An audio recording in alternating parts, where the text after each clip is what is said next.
हर हर महादेव। जय श्री जगन्नाथ।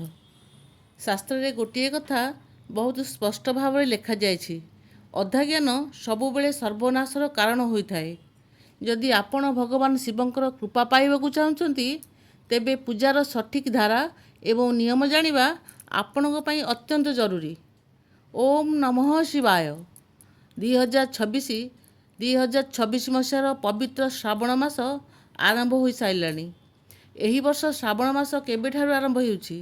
सोमवार व्रतगुड़िक केउं केउं तारीख रे पड़ुछि एवं सबुठारु गुरुत्वपूर्ण कथा, श्रावण सोमवार रे केउं गोटे भूल आपनकू आदौ करिबाकू नाही।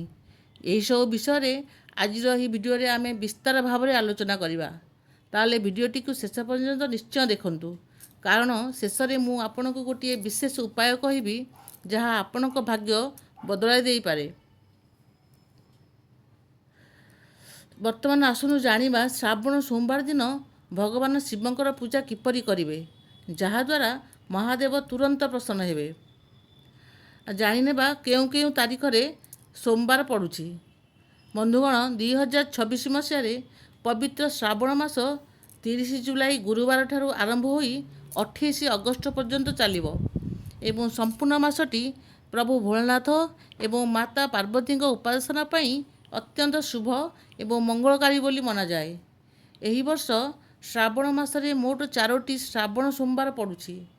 ताहले प्रथम सोमवार व्रत होउछि 3 अगस्त, द्वितीय सोमवार व्रत 10 अगस्त, तृतीय सोमवार व्रत 17 अगस्त एवं चतुर्थ एवं अंतिम सोमवार व्रत 24 अगस्त एवं 28 अगस्त 2026 रे श्रावण मासर समापन हेउछि, जेउ दिन कि पवित्र रक्षाबंधन बा झुलन पूर्णिमा बोली कहा जाए। से दिन ही झुलन पूर्णिमा रक्षाबंधन पालित हेब। एही दिन भौणी माने निज भाई मानक हाथ में स्नेहर सूत्र अर्थात राखी बांधि थांती। ताहले आसन जानिबा श्रावण मासर महत्व एवं पूजा विधि। महादेव केमिति प्रसन्न हेबे? सकाळे शीघ्र उठंतु। श्रावण सोमवार दिन सूर्योदय पूर्वर उठी स्नान सारी सफा वस्त्र परिधान करंतु। शिवलिंग रे शुद्ध जल, गंगा जल एवं कंचा क्षीर अर्पण करंतु। महादेव को अखंडित बेलपत्र, दतुरा एवं फूल, समीपत्र ए सब जिनस एकाठी करी, दुब ए सब एकाठी करी शिव मंदिर को जातु किंबा घरे आपणक शिवलिंग रे अर्पण करंतु। पूजा समय ओम नमः शिवाय एही मंत्र को 108 थर जपंतु। जदि आपणक गृह रे कौनसी शारीरिक किंबा मानसिक कष्ट अछि तेबे श्रावण मासरे प्रतिदिन महामृत्युंजय मंत्र जप करिबा द्वारा समस्त अरिष्ट, समस्त कष्ट, दुख, रोग, शोक सबु दूर हो जाय थाए। एबे जानिबा आसंतु केउ भूल आदौ करिवे नाही। जहाँ एबे आसन जानिबा सेही मुख्य विषय, जहाँ विषय शास्त्र रे कड़ा नियम दिया जायछि।